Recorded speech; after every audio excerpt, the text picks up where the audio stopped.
Check 1 2. Check 1 2.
Psalm 127:3. Children are a heritage from the Lord, offspring a reward from Him. This suggests children are a precious gift from God to be valued and cared for.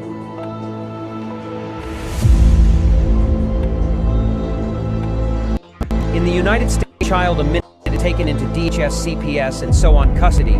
The reality is their picks are already selected, you just don't know it. Being perfect no longer matters. It's what the adopting families are looking for.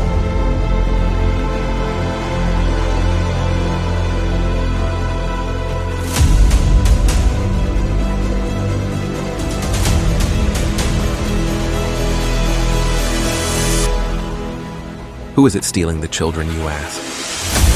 From caseworker to the White House, the buck stops at all levels, just not where it is supposed to be. The services your family needs. We, the people, have paid for to ensure your reunification. Title IV says, reunify at all costs.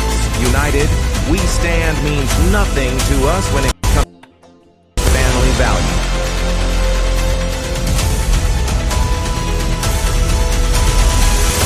Children are being ripped away from their families. Parents are reverting to addictive behaviors to cover the pain. Trauma caused by child removal is just being recognized, and the results are atrocious. Termination of parental rights is not healthy for anyone, just profitable for the people enforcing the law.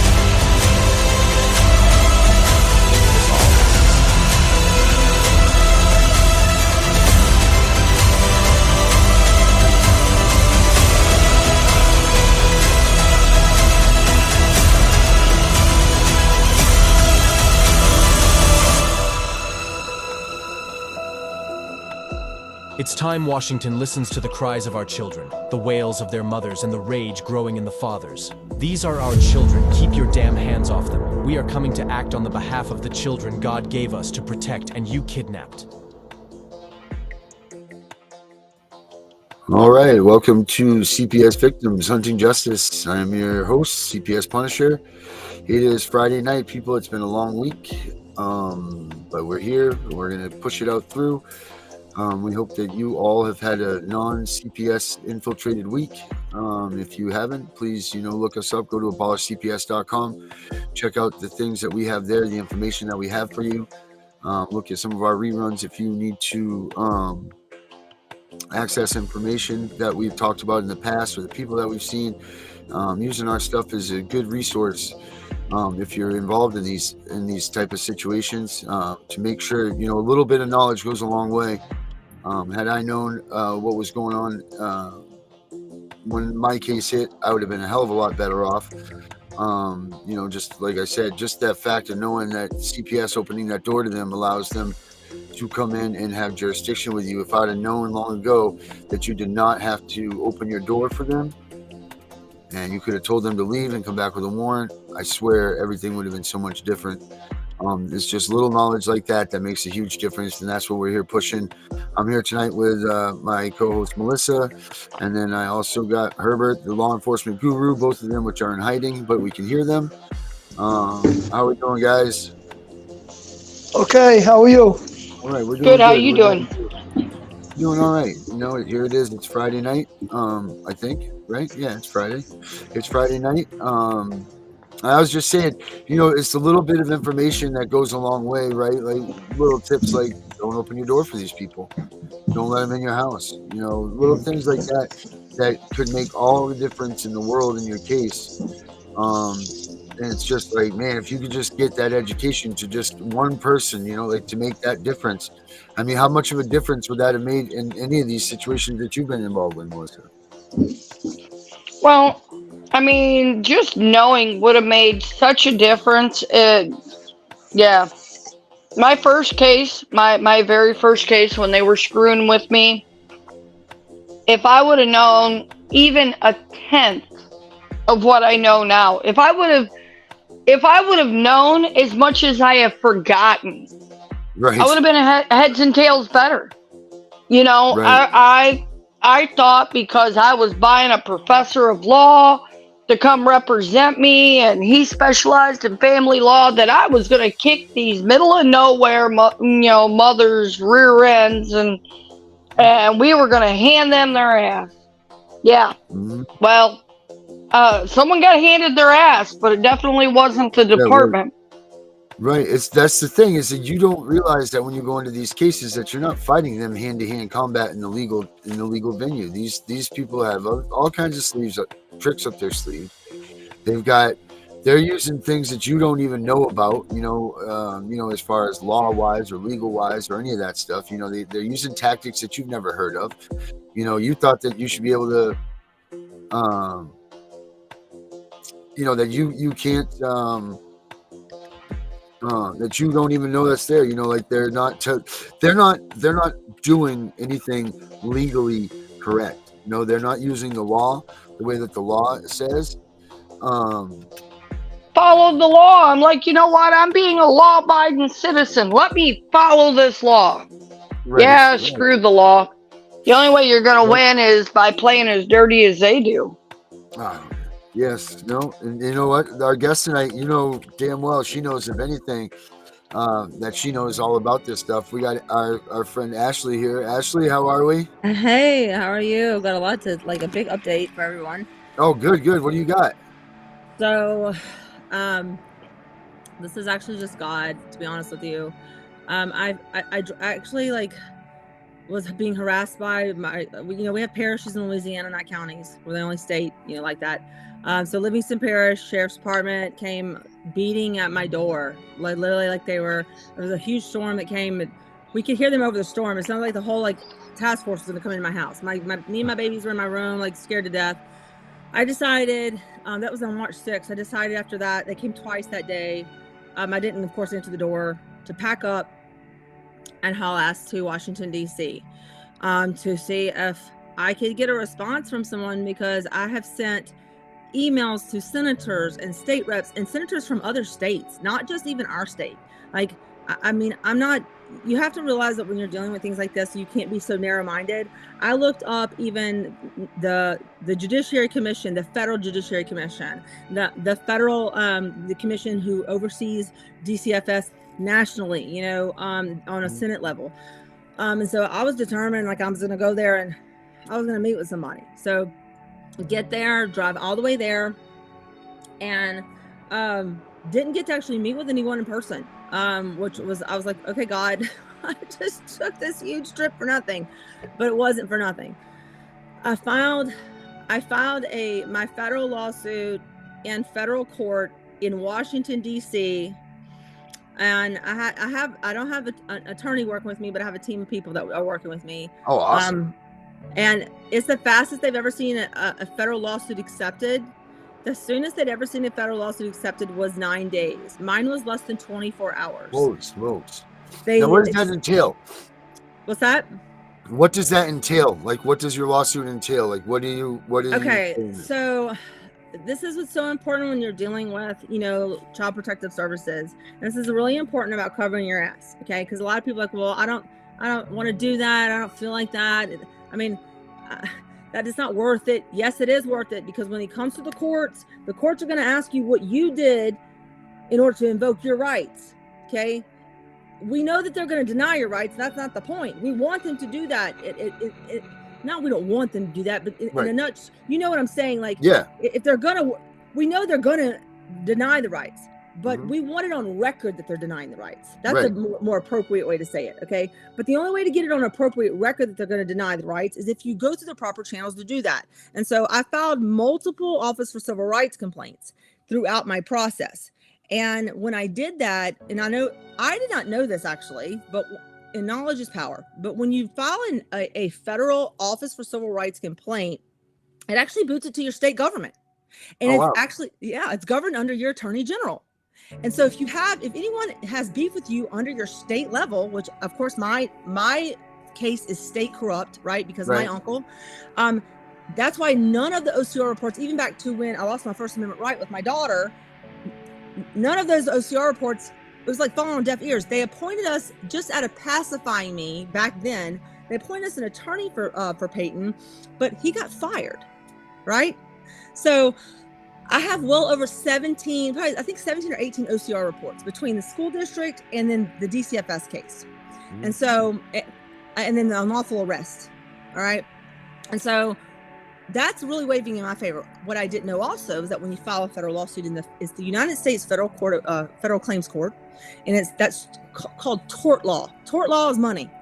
That's civil law. Okay. Right. And so, they changed the defendant. It says Ashley Kellett versus the United States of America. Wow. That's got to be something to see your name attached to something like that. It is so, you know, like, it validates so many things. I have cancer right now. They unlawfully terminated my Medicaid in the middle of me needing surgery and radiation. I'm praying to God that, like, I lived long enough to see this through. We'll pray with you. That I need surgery, and we're supposed to be evicted from our home on Monday. Oh, Jesus Christ.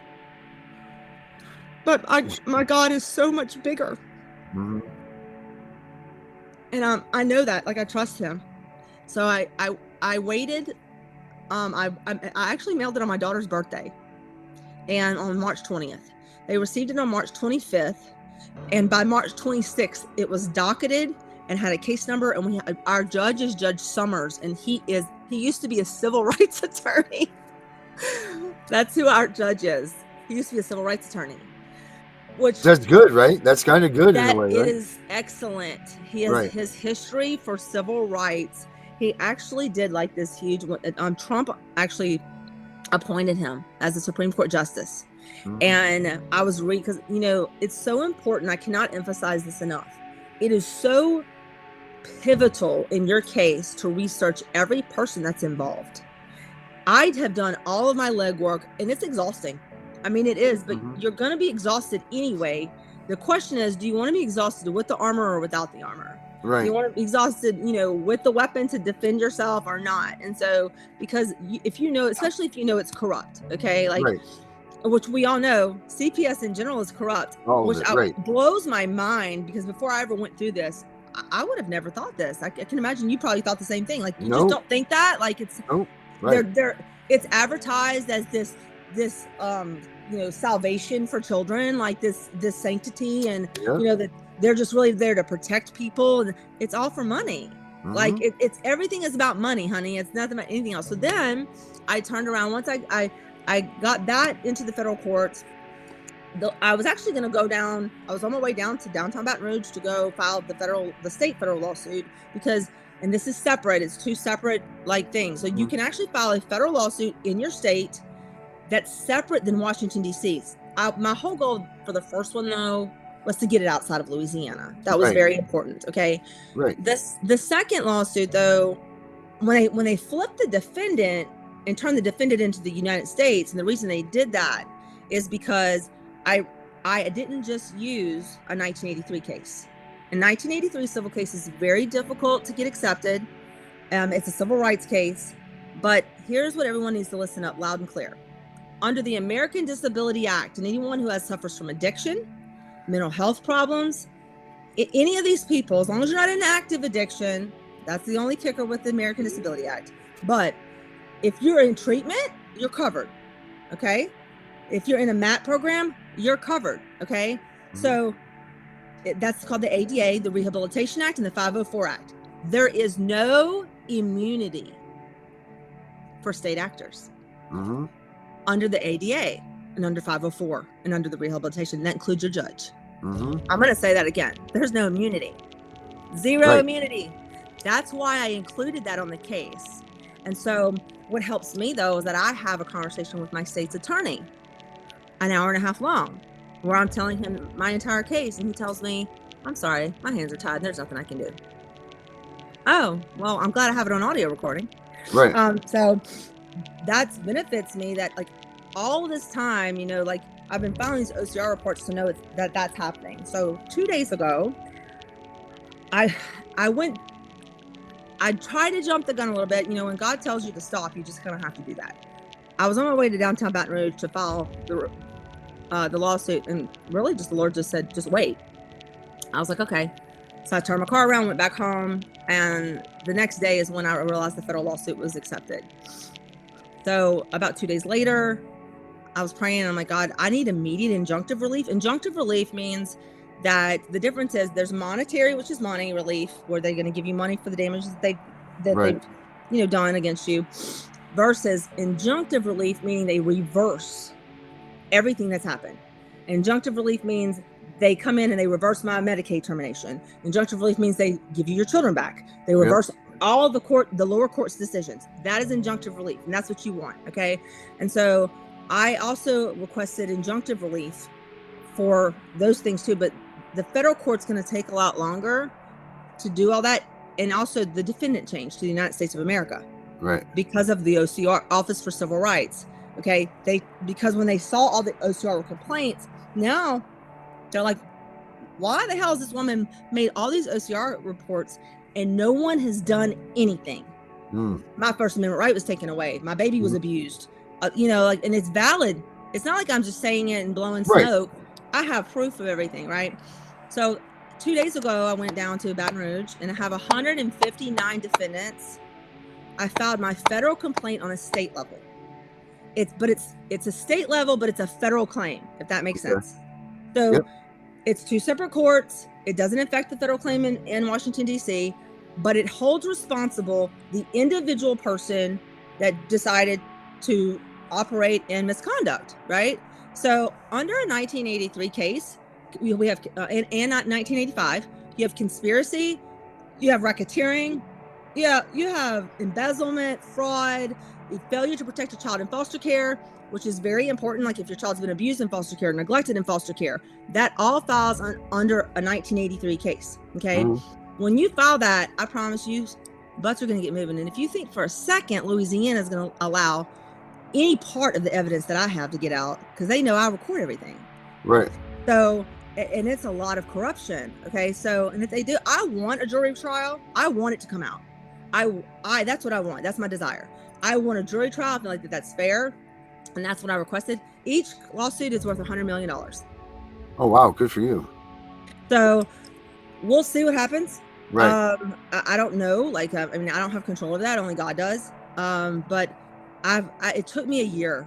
It wouldn't take me like long to write up another lawsuit, but I had to study. Right. I had It to takes so study. long. People don't understand how long this, even if you hire an attorney, but then like people like us that are all doing this on our own and Yeah. learning on our own, because you're not going to get an attorney or a lawyer or anybody that cares as much as you do. They're not going to put Well, the time in my they're case, not I'm gonna- blackballed. Right. Like I've been sitting here, I've been preaching the ADA stuff for the past year and a half. Like people, everybody is covered under this. Get them to come and support you. But no one's picking up that ball. Everyone's like, but now all of a sudden, like people are starting to realize, wait a minute, but like it's taking me over a year to get. But people don't. You know what people don't realize, Darren, is that people don't realize that you don't have to be disabled to be covered under the ADA. The fifth rule states that if a community or an entity in an agency has incapacitated you in a way, like ruined your reputation, made you be treated differently, viewed you differently, that qualifies you under the American Disability Act, even if you don't have a medical diagnosis. Right. Like the fact they just, and I know just recently they actually came out and admitted that people that have had their kids taken by CPS are covered under the same as if your kid was kidnapped. You have the same mental, the same mental taxings that you do, like your kid was kidnapped. So they put you under that too. So people that are involved in CPS, go to your ADA and tell them, because you are crippled. You're crippled. Once they do this to you, you are crippled. You're right. You're done. You know, you can't think about anything but your child. You can't think about anything where your child is. How they, like, I couldn't imagine. I'm fortunate because I do what I do, so I'm able to do this stuff all the time. But I couldn't imagine being at a full-time job somewhere, listening to someone else tell me what to do, and I'm trying to think about how can I get my kid out of. Most people lose their jobs, though, Darren. know? Like you hit the nail on the head, though. The fact that you're telling me that you've been preaching this for 18 months, like, is so. Like that's so spot on that you have been telling people that, because and everyone needs to listen to him, because, and I'm a registered nurse. I'm a certified case manager. I'm telling you, like I've dealt with the American Disability Act. I have 3 disabled kids, so I've been dealing with the ADA for a while. Okay, but like Darren's right. Like, not just that. It's not just about being paralyzed with the fear. He's right, definitely right on that. My God, I just told my baby not even 10 minutes ago how one day she'll listen to an audio of mommy wailing on my bathroom floor. I was wailing because of the pain. It's like they're gone. They're dead. You're grieving your alive child, but it's like they're dead. Like because someone has. It would be easier. It would be easier if your child had passed away, because you can grieve and you know where they are, whether they're in the urn or whether they're in the ground. Oh yeah, and not to mention, you know, every day you sit around and you wonder, what are they doing? Yes. Are they happy? Are they safe? Well, now I have kids that are in their 20s. Have they been sent off to fight? Are they even alive? And that's do I have grandkids? I mean, I know I have a grandkid by by my daughter, but you know, it's just not knowing is way more painful than if they would have died in a car wreck or something. Well, like my daughter couldn't tell me who abused her. She's disabled. Right. She couldn't. All I could do is see evidence of abuse on her, bruises and burns, and permanent damage to her right arm. The bone matrix in her arm is permanently damaged, and bruises on her pubis bone, and infections in her skin. I mean, and she's telling me, I call her right now, Mama. I call her right now, please. And she begging me, and then they turn around and go into court. And hearing them in court, knowing they never saw her one time, which is not illegal. She actually not deserved, by law, required her own attorney because of her disability. In addition to that, they never intervened. They left her in the home of an abuser and put her in the home of a felon who happened to be the neighbor of the screening council's mother of the disciplinary board in Louisiana for attorneys, which, you know, I told you my uncle sits on the Louisiana bar, 7 different boards. Okay. To know all this is happening, but and she has expressive aphasia, but the words she could find, she was begging me for help and pulling me into a car by my clothes, or would not let me, like taking my clothes and pulling me. And I can't help her, knowing she's being abused. Mm-hmm. I cannot. Nothing will ever remove that pain. Mm-hmm. Nothing, and there's so much that I don't know because she can't tell me. Right. So she's gonna live with that for the rest of her life. Right. She's got no way to express it, no way to say it out and get it out of her system, so that she lives in that fear. She'll live with that fears for the rest of her life. Yes, Scared of everything, and not be able to tell you why she's scared of you if you approach her fast, or if you go to grab her by her shoulder and she can't tell you that she's scared, Mom, because this, they grabbed me or whatever. Darren, I can't go in the other room without her following me. Right. And she asked me, I because of the mass in my throat, I get into coughing spells really bad, and she'll say, "Are you okay, Mom? Are you okay, Mom? Are you sure? Are you sure? You're gonna be okay, Mom. You're gonna be okay, Mom." She's so I'm all she has, and so like to know that like my kids, like, and I can go from one room to the other. She's right behind me. She has such bad separation anxiety now because of what was done to her. And the sad part is, these are supposed to be people that are supposed to be hired to protect our children. Mm-hmm. These people need to be, and here's my issue. And I don't know about your state, but in my state, there's the only law that there's in place. It says that if the report was falsified or fabricated, that charges can be brought, blah, blah, blah, blah. I have yet to see anyone actually prosecuted over doing crooked shit in my state. And I know many people that have contacted me and told me the stuff that's happened. I mean, lawsuits that have occurred. So you explain to me why there isn't, they have the children's code in every state, right? Yep. Why is there not a parents code?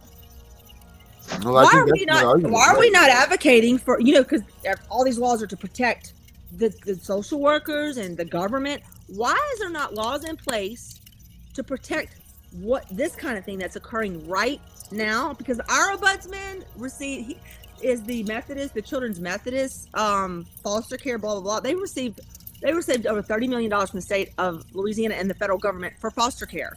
They're the ones who allegedly vetted this foster care mother. Now, who do you think they're going to side with? Now, here's the deal. I still filed my report. I knew that they wouldn't respond to the report, okay? But I still filed it.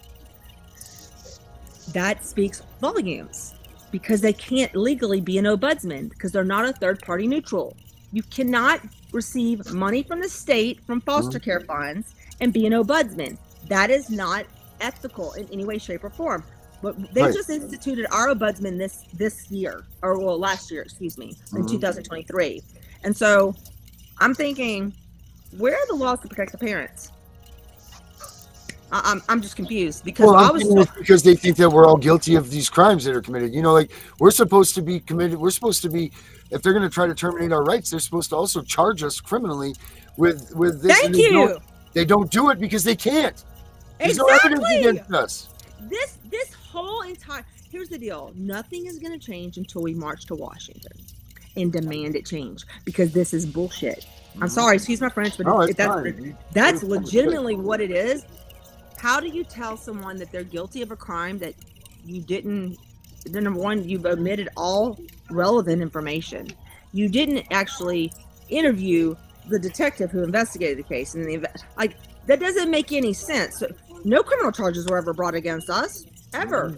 But I have a charge against me for passive sexual abuse, but that was never even in the report. How is that possible? There was no sexual abuse that happened. It wasn't even in the report. It was neglect. It was in the report. I'd be happy if they accused me of a crime. They sit here and say, "Oh, there's no allegations. There's no crimes. There's no wrongdoings." Oh, I was accused of pulling my son's ear. That's what it says. I find the judge put, because you pulled your son's ear because he was spanking his disabled sister. That's why. That's it. That's all it says. Because you pulled your son's ear. That's abusive. That's what it says on my paperwork. That Speaking of your son, how's your other son doing? I have no idea. They have him hidden. So they're hiding him now. Beautiful. Yes. Which again is against the law, against their rules. As long as that's still your kid, you're supposed to know and have access to where they are, who they're with, the whole nine. They're supposed to stay within the county. This is my argument that I've been saying with what's going on with Melissa. Like, no, they cannot do what they're doing, but we are allowing them to get away with this. This is the thing. No one's fighting it. Maybe us three are fighting this stuff, but where's the other millions? We need you other millions of people to come out and see, because no one cares if it's just us three. Well, she'll shut us up. We won't get anywhere. We're not going to get anywhere. I'm not going to shut up. I know you won't. So the three of us together, we're only a speck of what's on the spectrum, and we need more people to step forward. It's called law. You have to change the law. You have to move the government to change the law. And the only way to do that is to bug the living shit out of them. Right. I have a question. And I hope you don't end up like Nancy Schaefer. I have a question. Go ahead. Yes, sir. My question is, when is a child released? What age? Is it 18 from CPS? Well, my son is not under. My oldest son, well, actually, he's now of age. My oldest son, who was kidnapped by Adult Protective Services, he's disabled. He's cognitively only 7 years old. Okay, that is after they opened an investigation into the state. My other son, who went in as a minor, and now is 18 years old. He's only cognitively about 10. He's also disabled. He went into some extended foster care, which actually by law, they shouldn't be collecting funds on because he lives with his grandparents. And if you read the federal law, they don't qualify for those services if they live with a relative. But the state's collecting the money on that. So until someone calls that out. But yeah, typically it's 18, right? Or it is. Unless they have a disabled. Okay, so typically it's 8. Yeah, okay. Now, the fact that it's 18, Melissa, I'm trying to understand. You said you have kids that are 20-something, and you can't see them. Yeah, but after after you're terminated and they're adopted out, you don't get a right to see them. You don't get a right to ever know where they're at again. Right. So if they don't go looking for her, then she's never unless they go looking for you. Correct. Right, but see, I've remarried and my last name ain't the same. Yeah, I have a Facebook with my maiden last name, but do Ancestry. I have. If they spit in the cup and you spit in the cup, like she said, Ancestry will put you together. They will. Oh, I'm registered with Ancestry.com. And there's another one, Melissa, called the 23andMe. Yes. Yeah, but that's mostly for medical stuff. Yeah. No, 23andMe is like Ancestry. Okay, what I'm trying to say is, if you do 23andMe and the other person does Ancestry, they won't make a connection. Well, there's another. Okay, let me help you answer that question. There's an entity in between those two, actually, and I'll text you information on this, Melissa, that does actually connect those two. They use the same. They use the same. I don't know if you are familiar with this. Are you talking about the Mormon? They're a Mormon-owned organization that all they do is ancestry research, and they actually combined all the DNA and stuff, and there's a whole big organization. No, this is a scientific foundation. I don't know if they're Mormon or not, but this is scientific. Yeah, I think we're talking about the same place. Okay. It may be, but they communicate in the same way. But there should be a register. There's also a registry that you can register with online. Right. And just like they were adopted, like you said, they're adopted out. You can get on and you could register your name and your children's names. Yep. So that they can find you. There's a registry you can do. Yep. Mm-hmm. Yes, there is. Yep. Like adopt for me or look for me or something like that. I just saw that the other day.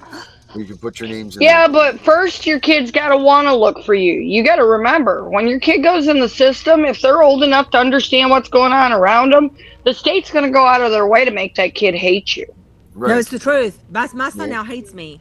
Both of them, because they've lied to them. She's right. They've manipulated my disabled sons. My disabled sons don't know right.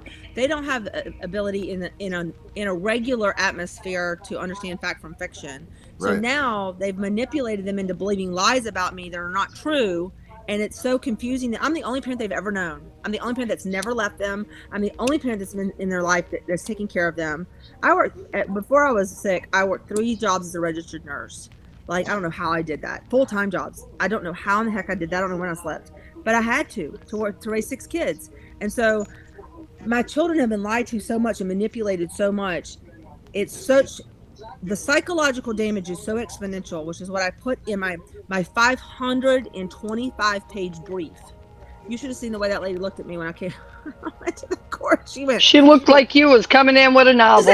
She went, girl. She said, "Is that all of that?" She said, "Is this exhibits?" I said, "No, girl. That is my complaint."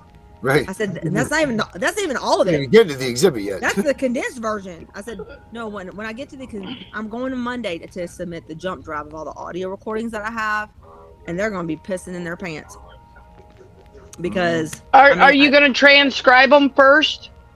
No, I'm not transcribing any of that. No, all you gotta do is do a jump drive. I don't have to transcribe any of that. Okay, because I was going to say there's a website called REV. Yeah, no, I'm not doing all that. I ain't got time for all that because... Yeah, all you do is upload the stuff. It automatically transcribes it all for you, and it does a heck of a job. Well, I don't have any money for it either. I mean, to be honest with you. But, I mean, not that it wouldn't be helpful, but I also want them to hear it. I want them to hear the conversation. They lose the emotion if they are just reading it. Right? Yeah, I want them to hear my baby wailing. I want them to hear my baby when she saw me and her daddy for the first time on audio recording. Mommy, Daddy, they need to hear that. They need to hear when she was begging to come home. They need to hear when she was. They need to hear when see the video of her when she was hard. They put a 24-hour EKG monitor on her. My baby she has Down syndrome and autism. She's very smart. She's allergic to all adhesive, so it's one type. So her skin has something. She does something Steven Johnson. It peels off in sheets. She has like a chemical burn. Okay, she said it hurt. I have a bobo, and so they zipped the Zoom. They cut the Zoom off. So when they redid the Zoom, like we waited 5 or 6 minutes, and you could tell they were trying to distract her. Peyton is so smart. She waited for about 5 minutes. She takes her shirt and she went right on up, and this huge, massive EKG. And of course, I'm a cardiac nurse at that, but I'm a registered nurse. There's a huge monitor on her. I said, "What is on my baby's chest right now?" Right. First of all, that's a misappropriation of funds because Peyton's already had her 30-second EKG because that's how long it takes to do an EKG on Peyton. That is, you know how much that monitor costs? About $2,800. That monitor is used for people who have either misdiagnosed or undiagnosed rhythms, malformed rhythms of the heart. Okay, she has a congenital heart malformation. We already know Peyton's congenital heart defects. Right. Okay, it takes 30 seconds to do her stuff. Not they had the order was for 36 hours to have her on that. I pulled her Medicaid claims. They have not just that, they ordered the echocardiogram. She'd already had all this done. That the 24-hour monitor. I'm like, what dumbass ordered a 24/7 EKG monitor? Then they lied to me and told me it was to just establish care. No, they were trying to do surgery on Peyton. She had a tube in her ear that was lodged in her left ear that her neuro-otologist said, leave it there because she has a high chance of infection. Peyton has a rare condition called common variable immunodeficiency. Do you think they never consulted me on Peyton's medical care one time? Against the rules again. Against the rules, they're supposed to have every kid. You're supposed to be contacted for everything. I nailed their asses in my brief. And you know what else is amazing is that there's a 50-page limit on the Washington, D.C. briefs. Like on your complaint, there's a 50-page limit. Okay, I submitted. Now I narrowed it down as much as I could. I mean, when I tell you I squeezed every drop I could to 117 pages. If I would have gotten it any lower than that, you wouldn't have been able to understand what was happening. They accepted it. Like I literally prayed over it and I said, "I'm like, God, like, please be over this. Like, I just need your hand to be on this because this is not me. This is you." Because with writing those kinds of cases, they're so specific. They usually boot them out. They usually kick them back. Right. But the fact that they accepted them right away was so telling. The team, the girl that I worked with, she's been doing it 20 years. She said the soonest I've ever seen a case accepted is 9 days. Wow. She said this is the fastest I've ever seen the Washington, D.C. Like, that's less than 24 hours. So I was like, you know what? That's just God. So I'm going to see what happens. And, if anyone needs, like anything like advice or direction or anything like that, feel free to message me. You can Ash Stan on Facebook. What is it? Ash, ASH, and then Stan, STAN. It's half my first name and half my maiden name. Okay. And they can use Messenger. They need help with anything. With writing civil rights lawsuits, those are very specific, and you don't want to get off in tangents too much. You want to be really concise, but you also want to support it with case law, which is really important. You need to support with your state law and federal law, not just one or the other. And because they'll tell you, you'll see a lot of them if you look them up online. It'll say that they were dismissed without prejudice, or with prejudice, which means that they can't come back. They can't ever file again. Meaning that, and it says because they failed to state a claim. And you as us who are not lawyers who read it, we're like, what do you mean they didn't state a claim? Looks like they stated the claim to me. No, there's a specific way you have to word a 1983 civil rights lawsuit. And so if you don't word it a certain way, they will kick that stuff right on out of the court. And so it's really important. It took me longer to probably research how to submit the civil rights lawsuit than it did to write it. Right. That was the most trying part of the whole thing. So just pray that God brings justice sooner than later because of this mass, and I need surgery and radiation.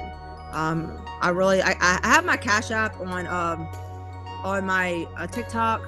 What's your Cash App? Let me put it up there. Okay. Hold on. I'm gonna have to look that up because I don't use that. Hold on. Let me look it up. My Cash App. My Cash App information is okay. Ashley, you can do it. Oh, it's a $. I'm sorry, my MS is getting to me. $, voice for the voiceless, but only one S at the end of voiceless. So it's VOICE for the voiceless, but there's only one S in voiceless. Voice for the voiceless with one S. Yes. All right. And there's a money sign in front of it, but I didn't do that. I don't know. No, that's for the cash tag they call it. Oh, okay. I'm like, I know I didn't do that. Okay. So there we go. I mean, I'm just trusting God at this point. I mean, I need like $4,000 by Monday. So they cut off all ability for everything. They froze Social Security. They cut off their waiver programs. They cut off, everything. They cut off, they accuse me of SNAP and waiver program fraud, which I'm completely innocent of, right. I can't even get food stamps. I can't even feed my children, I have food now, thankfully, but because I have a friend who blessed us with, groceries, but I'm at this point, I'm literally just living day to day and just trusting God. So yeah, if I can help anyone, if I can help one person, then this is worth it. Yep. So just let me know. Thanks for having me on. I really appreciate it. No, anytime you can be on here. Anytime you got something to say, you definitely can show on up in here. That's for sure. This is just crazy. It's absolutely crazy. So how many lawsuits total do you have in there? I have 2. You have 2? I have 2. It's the first time I've ever sued anyone. Right. And then I couldn't find an attorney to represent me because I'm literally blackballed in Louisiana because of my uncle. He's a third circuit court of appeal judge, and those who are watching and don't know the story, be real quiet, baby. He raped me at the age of 5 years old and sexually assaulted me until I was nearly 10. And so when I reported him in July of 2022, all hell broke loose. And he's on the DCFS board, the Child Support Enforcement Board. His brother is the former governor, assistant over Restore Louisiana, over the waterways and stuff like that. He's the former secretary of the Department of Transportation. His sister-in-law works for literally the 21st Judicial Court where all my stuff was filed. And then I didn't know this either, but the current governor, who was then the attorney general, who I emailed the day before my children were taken and the week before, his address is listed on all of my judgments. No name, just an address stuck up under there, where he was being notified of everything that's happening with my case. I know, and remember, his office said we were advised not to investigate your case. Right. They were advised not to do it because they were already doing it. So he was presenting cases in front of my uncle. He was presenting the Catholic diocese sexual abuse cases in front of my uncle at the Third Circuit. He should have recused himself. Yeah. And he didn't do that. And so the whole thing is very telling. And there's really, to be honest with you, the best thing they can do at this point is suck it up, buttercup. Right. You reap what you sow. And unfortunately, in my situation, I'm not moved by money. Do I need it? I do need it. But I want justice. If I wanted money, I would have taken the $20,000 my uncle offered me in a non-disclosure and been on my merry way. But I didn't do that. I wanted justice for the things that he did. Yeah, there's a lot of your life. There's a lot of your life that's been ruined by all of these people that you'll never be able to get back. I can't. There's one thing we can't replace, and that's time. You know, time doesn't have a reversal on it. You know, that's it for all of us, without our kids, without our families. Yes. You know, with all the damages that have been done, that's worth. That's not. You can't. How do you even put a dollar amount on that? You don't. That's why I put $100 million on there. Yeah. Because put $1 billion. You know, anybody out there that's suing, put a gajillion on there, because you'll never be able to get back time. But then, and now, like with my cancer diagnosis, this is recurrent cancer. So I've had this cancer before, and it was in the same place. They could not remove it all the first time, and they had to leave a portion of it because it was too close to my vocal cords. And so, I hate crying. I'm scared. You know, like my kids need me. Yeah. No, they do. Well, anybody out there that can help her, please, you see how you can do it. Ashton on Facebook, and then her Cash App is right there. So, you know, do something like that. I'll put it on the website too. I'll put your information up on the Thank you. I appreciate that so much. And Melissa, thank you. Like, if you need something, like, give me a holler too. Darren, if you need anything too, like, just let me know. You know, I couldn't upload your stuff either. I couldn't see your stuff that you like sent the tag on. Like, I don't know why. Yeah, they do that. I'm telling you, they do that to me all the time. They do all kinds of things to us. I'll send stuff to people that work for some and don't for others, and that's them. I believe that. I think they block certain IP addresses. Yep. I do that. Heck, it's worse than that. Half the time, Darren will call me, and we could almost set a pocket watch every 5 minutes on the dot. What? The phone gets cut off. Yep. What? Every 5 minutes. Like seriously, it's not even like 4 minutes and 30 seconds. It's 5 minutes on the nose. Bang. Note it. You know now just to shut up and just hang up and start over. Hell, you remember that one night that it was every like 2.5 minutes? Yep. You need to, because we argued that 5 minutes would be an upgrade. But I'm saying, like, when things like that happen, you need to note the date and the time that it's occurring. So that because let me tell you something. The whole point of my case too was to get the FBI involved, the federal FBI, not the state FBI, because of course they're all under the government of the governor or whatever. But I'm talking about the federal. Right. I want an investigation. Like, that's what I asked for, was a prompt investigation into the things that were going on.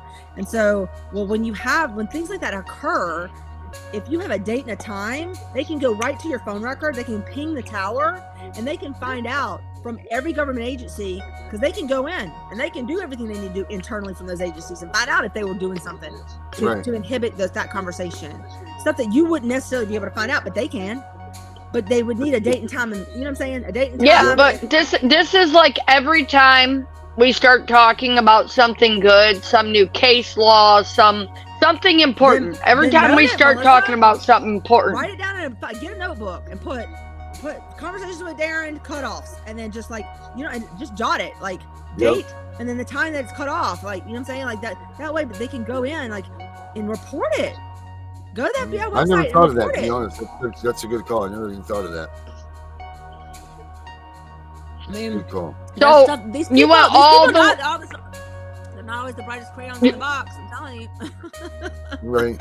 So you went all the way out to Washington and didn't get anywhere with the DOJ? I was so upset because I got there and my own senator, well, like one of my senators, Senator Kennedy, I'm like, I am here in Washington with a disabled child. I have cancer. I have multiple sclerosis. I have bilateral temporal lobe epilepsy. I have my other baby girl with me. I am a single mother. I'm so sorry. I'm so short of breath. I drove all the way here, like literally on a wing and a prayer. I said, I need help. And they tell me, you need to fax our Lafayette, Louisiana location. I was so appalled. I was like, what? I'm like, okay, I'm going to say that again. I am in Washington, D.C., all the way from Louisiana. If let me explain something. I am not easily intimidated from anyone. If you, I'm 5'10", I'm like a big 2 thumbs up, and I'm not going to give you those thumbs, but they're not these thumbs, okay? Right. To people, I'm just not intimidated. If I get intimidated about something to the point that I get in my vehicle because I'm that afraid to drive all the way to Washington, somebody should take note. This woman just, out of fear for the lives of her and herself, I was afraid for my life and the lives of my children because they nearly killed Peyton the first time, okay? They've caused so much trauma in Piper. That Piper, like they were showing, I had to withdraw Piper out of school because they kept showing up to Piper's school. They came, as soon as they have, wait for it, as soon as they found out I was back in town, on Friday, I did a TikTok on Thursday. On Friday, DCFS calls me from 3 parishes away, because my parish won't touch me with a 10-foot pole now because they know I got their game, okay? 3 parishes away. Miss Kellett, yeah, we're outside your door. I said, well, you can stay outside my door because I want a telehealth visit with my kids. Swear to God. I said, and I'm not coming to the door, so you can turn your little butt around. And by the way, you're on my property and you're trespassing and you need to leave. That's called trespassing. Unbelievable. They will not leave. It's called harassment, and it's targeting, and it's bullying. But I have a feeling now that they're not probably going to do that, considering now that I've filed this federal lawsuit. So something that does move people in Louisiana is this. Money. Right. Unfortunately, this is the sad part. Those of us who are not moved by that, or just moved by, we're passionate about the things that we believe in, but the people who are corrupt, the reason they're corrupt is because of money. Right. It's nothing but money and corruption, right? If they would go through this extent to try to cover up all the crap that they have been doing, and clearly it's way more than I can imagine. Right. It's more than I even, and I have a lot of proof. I have a lot of proof just for my case. That doesn't include all the stuff they've done to other people. So I'm calling everybody from Louisiana to say, hey, time to file a class action lawsuit against DCFS as a whole and our government, because I want to know why me and another mom, we lost our civil rights from the school district, our same school district, by the way, the same school district, okay? And not one person did a thing. They charged her with 20 felony violations for wiretapping fraud because she put a jump drive in her child's wheelchair because they were and found that they were abusing her daughter. And DCFS refused to take the report against the teachers, right? And the sheriff refused to take the report. But guess what they did? They charged her with, we'll only put it down to 1 count of felony. Well, did you charge any other parent with felony wiretapping who has a cell phone, whose kid has a cell phone? No, they didn't. You want to know why? Because it's discrimination. Until people start getting pissed off because if they can do it to us, they can do it to anybody. Right. They have no limits anymore. They're going after anybody that they can. So you're not protected. You're not safe. They're going after whoever the adopted families or whoever the money is on. That's what they came after the one thing they knew that would move me. Yep. And that was my kids. Yep.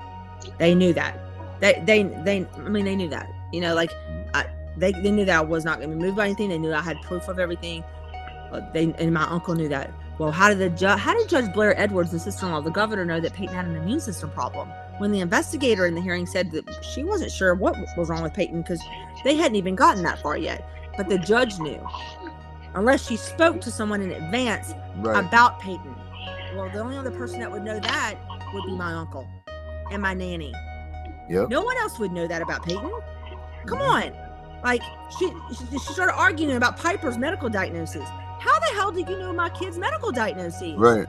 This is the hearing. We were not allowed into 5 hearings, the first 5 hearings. Now I want everyone to understand that's a right to be heard, a right to question witnesses, a right to confront your accuser, a right to appropriate counsel, and denial of access to a courtroom. Those 5, I just listed 5 civil rights violations off the top of my head right there. That doesn't include your First Amendment right, your Fourth Amendment right, your 14th Amendment right, that have all been violated. Not to mention your 6th Amendment right? And your 5th. It amazes me that they just do it though. And it's like by a wing and a prayer, they just think they're just going to slide into home base and think, we're just going to hope that these people are too stupid to report anything. Or But they break you down so much that you can't. You literally are just jammed into a corner, and you just can't physically do anymore. You're exhausted. It's the truth. That is, You know? so you've hit that nail on the head. Like, I've been there. Like, you're right, Darren. They do make you feel like that, and they make you feel like that you're worthless. They make you feel like you are, that you have, like, you're disposable, and that your kids basically mean nothing. They never came to my home. One time after they removed my children, Right. never came to my home. I passed. If you look at the report, my case plan was blank. My case plan was blank. They had no safety. They had no safety concerns. I was like, if you have no safety concerns, what's the problem? why don't I have my children? Right. Like, it was so dumb. I didn't sign anything with them, but like they had no safety concerns. Okay, they didn't follow their own policies. And let me tell you, I'm gonna say this, and I will shut up. But pull your policies and procedures from your state, from your DCFS policies and procedures. That is where you beat them at their game. Okay, they never follow their own policies and procedures. Right. Whip that out and whip that into a judgment. It's really simple. Like, all you have to do is go line by line what happened and go, okay, removal. Go to their policy. If you're in Michigan, go to Michigan, CPS removal, and go to that. Then find your state statute for that. And then what do they not do that they were supposed to do according to the rules, procedures, policy, and the law? And then you get your federal law. Once you do that, you follow that, they don't have a leg to stand on. They don't. And it's really easy to go through those lists and see that they've done is. all this to you. It's very simple. Every one of us have had lack of due process. They violated our rights up right through those. It's very easy. You just need to be able to pick yourself up, pick your head up, get out of your depression, get out of your own way, and start doing that and realize it's worth it. Can I ask you a question, Darren? Do you know your case backwards and forwards? Yep. Okay. I already knew the answer. I already knew the answer. And Melissa, do you know your case backwards and forwards? Of course I do. Exactly. So the three of us know our cases backwards and forwards.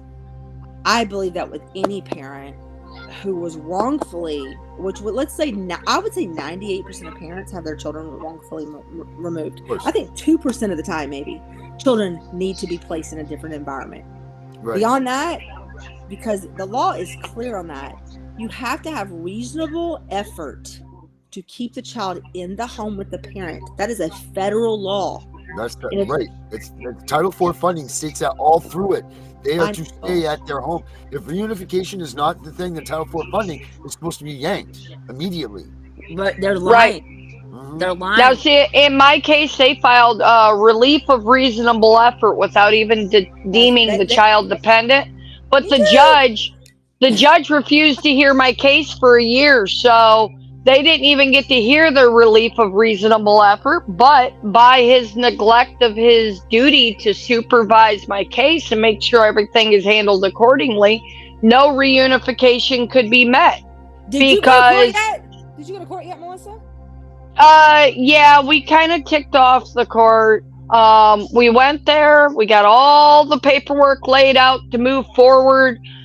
And then one of our attorneys stood up and says, Your Honor, I want to make oral argument for constitutional violation. You can't do Put that on the brakes. Court. You can't do yes, that you can. Yes, you can. That's how you got to do it, because you they then postpone the hearing and they invite the Attorney General to join in, because in order to be able to appeal based on a constitutional violation. Wait. Aren't you at a but you're already at a federal level, right? No, this is a circuit judge, not the district judge, because he got de novo, so he was booted off. You're at a circuit level, and they're gonna hear. You're at a district court level, and they're gonna hear a civil rights violation. Well, no. See, they don't hear it. They have to bring the state attorney general down to hear it. Oh, so it got adjourned for 30 days. But here's the nice thing about it. Is it's all arguments based off of due process violation. That's good. That's good news, right? Oh, that's huge news. And awesome. It's also right of association violation. That's awesome. You know, That's so good it's news. all kinds of it. And it's another one called detrimental reliance. Because they deliberate kept indifference telling us, with your case too. they- Deliberate indifference. yeah, they kept telling us that we were following their laws. We were following their statutes. We had multiple government agencies telling us we're following every law. Okay? Because I actually talked to him today. He was preparing the brief of his complaint earlier today.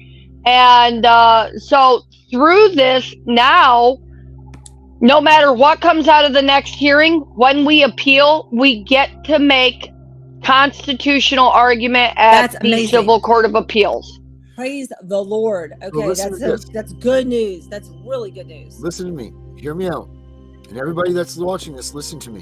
What they're talking about is they won't let you use the Constitution in district courts and things like that because that's the federal Constitution that they're following. However, what people are not doing and not remembering is that you do have a state constitution, and your state constitution runs parallel with the federal Constitution. Bingo. You can go into a district court and argue your state constitution and your rights. We are arguing the state and They federal have to- both. Hold up. Yeah. They have to listen to you at the district level if you argue your state constitution. They cannot deny you those rights because they too are in fact supposed to follow that state's constitution. That's right. At the You're right, federal Darren. level. Right, People right. are But gonna- Darren, they're hearing the federal Constitution too. They just have to serve notice to appear, notice to be party to the state attorney general, Mhm. because But they are that's the good news, attorney Melissa. for the state. Now, That's see, good in news. Alabama, Good they news. have to serve them notice before they can hear it because we do not use the attorney general to represent the department. The department uses the Joe Blow attorney down on the corner. Right. Okay. Really? So we have to bring the correct person in to handle the case. But they're hearing federal and state constitution in front of the judge on the 18th when we go there. No questions asked.